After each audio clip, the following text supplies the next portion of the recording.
Alors, rapidement, le plan de la présentation, ça sera donc le contexte du projet NES, là où je présenterai et je définirai ce que c'est une approche neuromorphique. Ensuite, je vais présenter les travaux qui ont été faits dans le cadre de ce projet et je terminerai par présenter la prochaine étape qui est ce qui sera la suite de ce projet.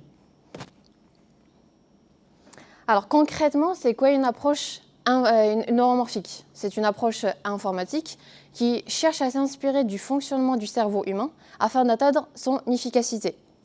Pour ça, il y a deux options. Donc on utilise soit les caméras événementielles pour la perception, pour l'acquisition des données, ou encore les réseaux de neurones impulsionnels pour pouvoir traiter cette donnée.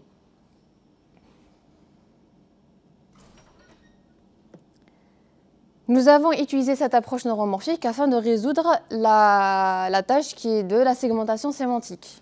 La segmentation sémantique, c'est une tâche de vision par ordinateur qui est très utile pour la navigation autonome et qui consiste à aider à mieux comprendre la scène en identifiant ce que représente chaque pixel.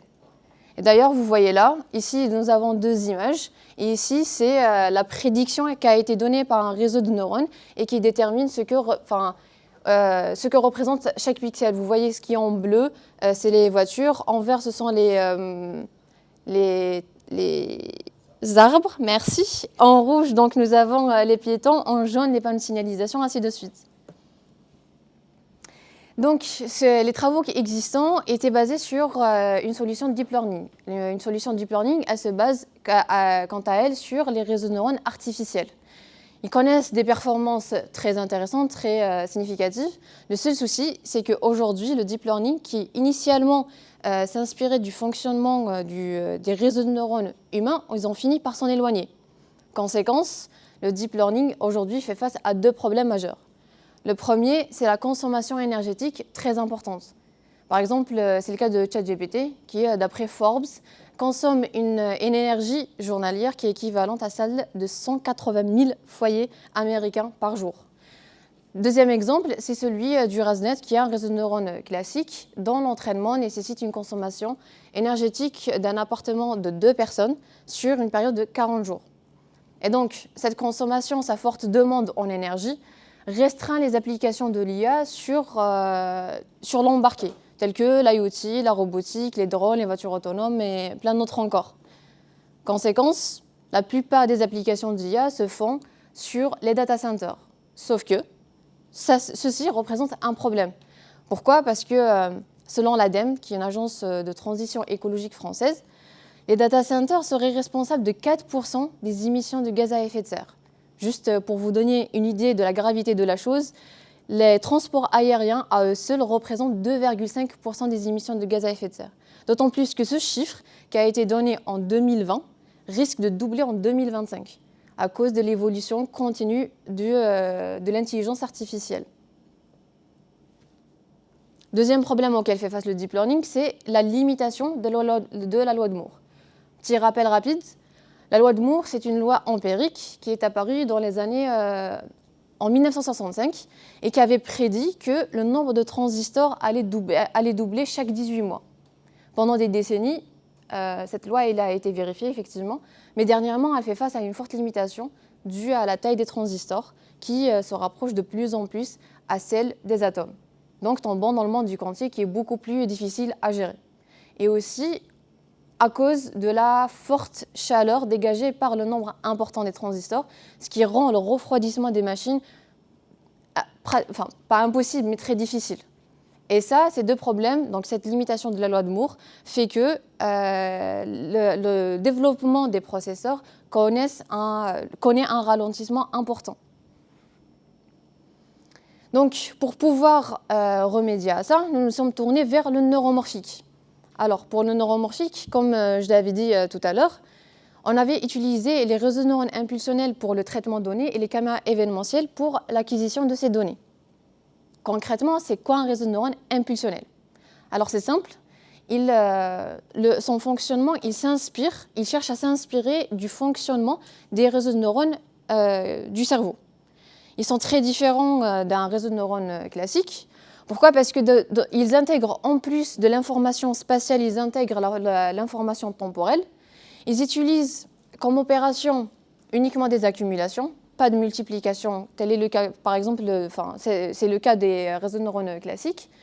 Ils utilisent des matrices qui sont binaires et éparses, ce qui réduit d'une manière significative les calculs et donc la consommation énergétique consommée. Contrairement à un réseau de neurones classique, lui, en plus d'accumulation, ils utilisaient des multiplications, mais en plus de ça, ils utilisent des matrices qui sont denses avec des nombres flottants, ce qui alourdit d'une manière importante les calculs.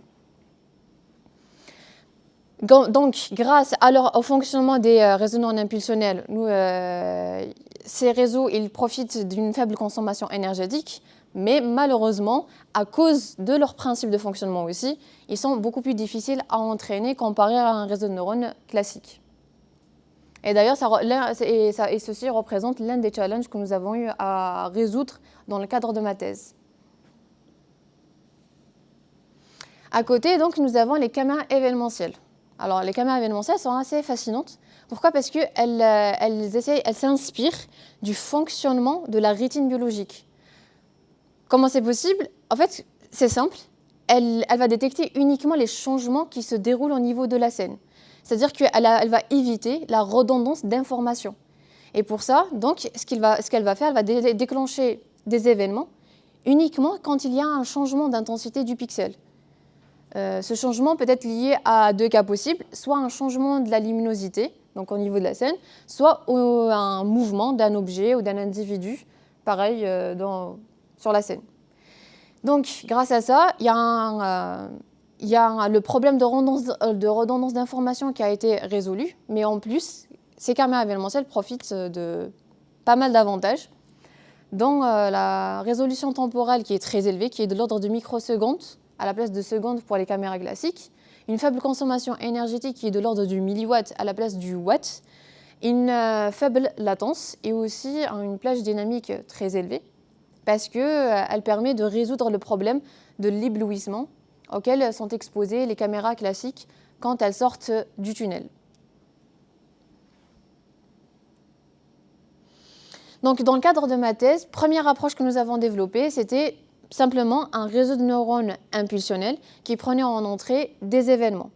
Donc, par rapport aux travaux existants, nous avons réussi donc, il y a eu un travail au préalable, l'état de l'art qui, lui, faisait la même chose, mais son réseau de neurones impulsionnels n'était pas purement binaire. Et ça posait problème parce que ça rend son implémentation sur du matériel neuromorphique.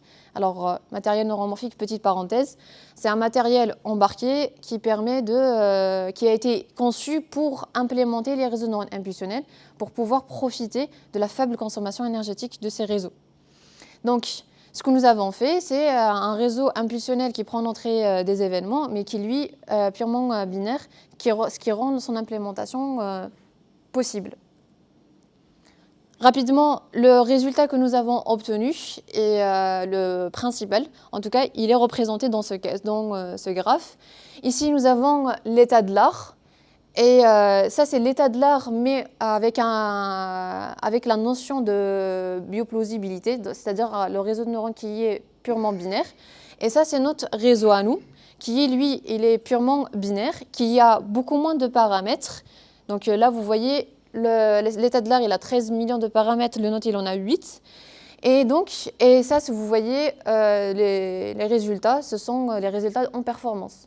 Résumé, nous avons réussi à avoir un réseau qui a beaucoup moins de paramètres, qui consomme moins d'énergie, qui a des performances similaires à l'état de l'art et aussi qui est purement binaire, qui est plus plausible.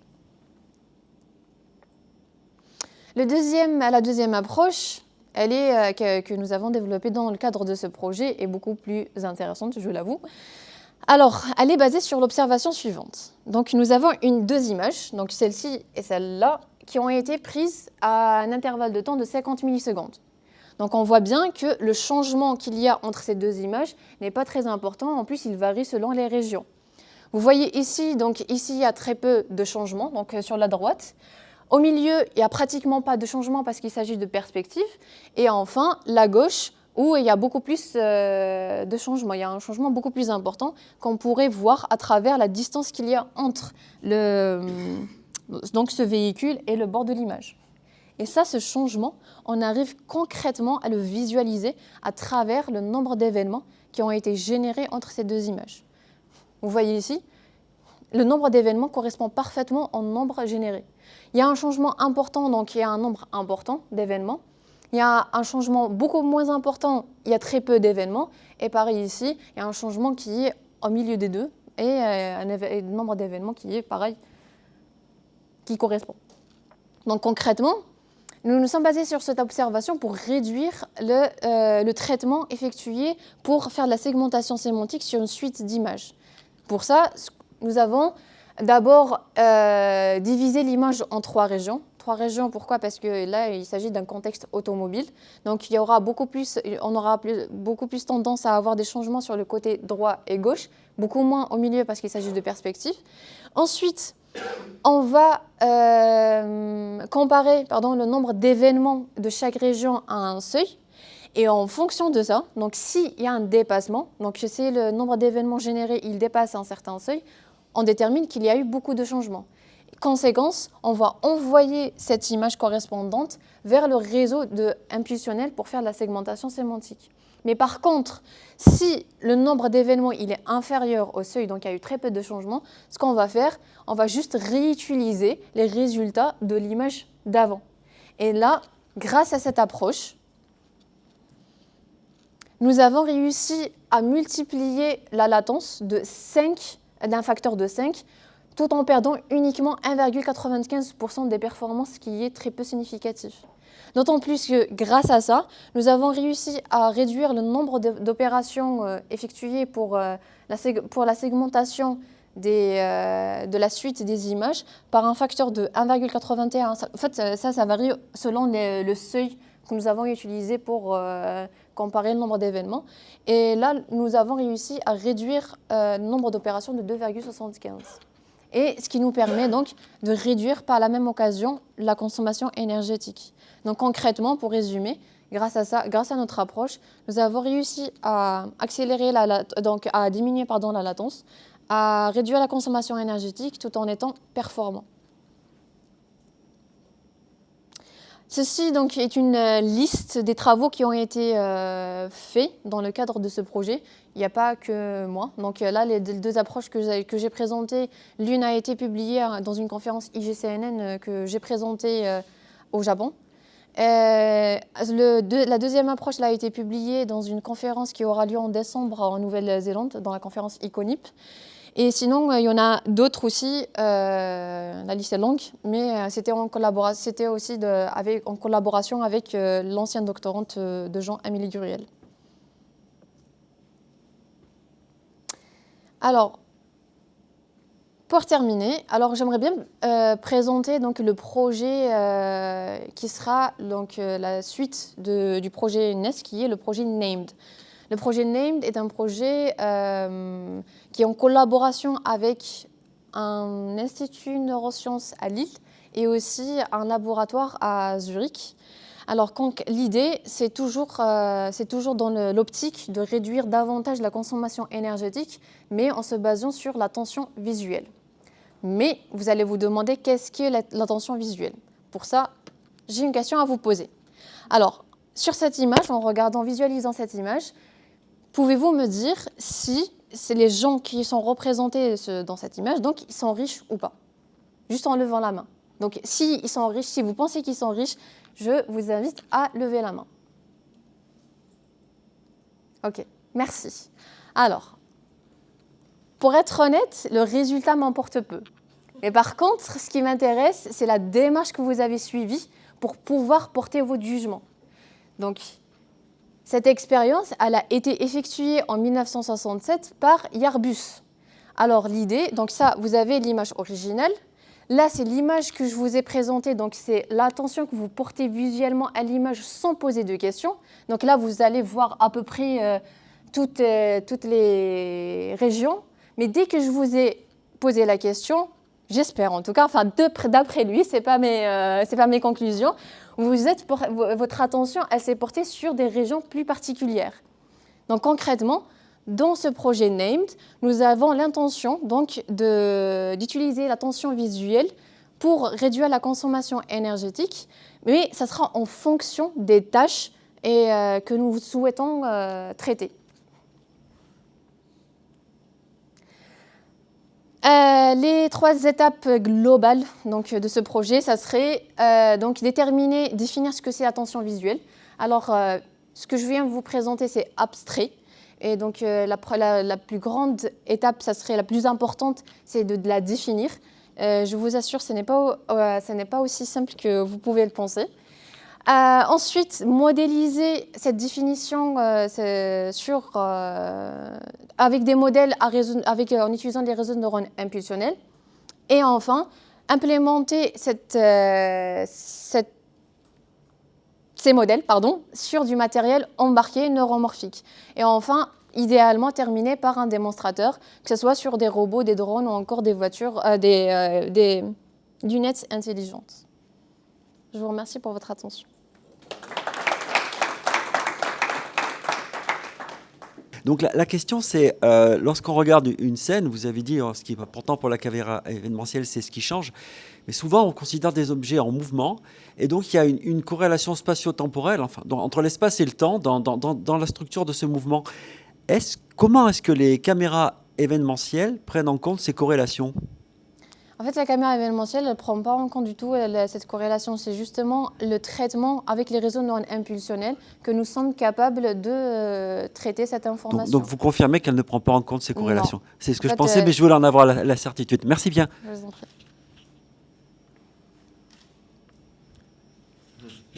Merci beaucoup pour cette présentation. C'est vrai que ça paraît absolument très prometteur d'essayer d'avoir ces réseaux de neurones beaucoup plus économes en consommation énergétique. Donc, c'est une question très générale, parce que je ne suis pas du tout technique, économiste. Quelles sont les limites, en fait, de ce type de technologie actuelle qui fait que ça ne remplace pas les réseaux de neurones classiques? Je pense que la plus grande limitation, c'est bien le matériel neuromorphique. Parce que le matériel neuromorphique existant est très limité en termes de performance. Et en plus, la taille des réseaux que nous pouvons implémenter dessus, elle est très réduite. Donc, nous sommes capables d'effectuer des tâches uniquement qui sont très simples. Il s'agit de la classification, mais en plus là, la classification met de données qui sont aussi simples. Donc, c'est vraiment ça la plus grande limitation. D'autant plus que réellement, justement, c'est ce que je disais tout à l'heure, c'est que pour pouvoir profiter de cette faible consommation énergétique, le seul moyen réellement, c'est l'implémentation sur du matériel neuromorphique. Jusqu'ici, tout ce qu'on avait fait, c'était sur GPU. Et donc, ou GPU ou CPU. Et pour que ça soit justement industrialisé et pour que ça connaisse un essor, ouais. Voilà, c'est ça. Et il faudra qu'il y ait une évolution, un développement beaucoup plus important côté hardware. Ok. Merci. Je vous en prie. Justement, je voulais poser cette question. Donc, il faut qu'il y ait un développement hardware, mais c'est plus cher. Est-ce que c'est cher? Est-ce que c'est disponible de façon industrielle? Si je veux acheter demain des processeurs neuromorphiques, c'est disponible sous 24 heures ou il faut attendre 6 mois qu'on fabrique quelque chose et que ça va être limité? C'est très limité. En fait, il y a eu IBM. Non, Intel plutôt. Intel qui a développé une puce neuromorphique. Alors, il y a eu une première version qui n'était pas très performante, mais ils ont développé une deuxième version qui est beaucoup plus, flexible et qui est capable d'implémenter des résonances beaucoup plus importants avec moins de restrictions. Mais le seul problème, justement, c'est que même là, les puces, elles ne sont pas disponibles au niveau des laboratoires. On est obligé de se connecter, d'abord déjà donc, de contacter Intel et de faire cette implémentation à distance. Bref, on n'a pas le... J'avais l'impression qu'il y a une université qui fabrique aussi, ou il y a dans le cadre d'un labo universitaire, ils font des choses comme ça? J'ai pas ça en tête. D'accord. Peut-être que oui, je sais pas, je préfère dire. Ok. Merci. Je vous en prie. Ok, très bien. Merci.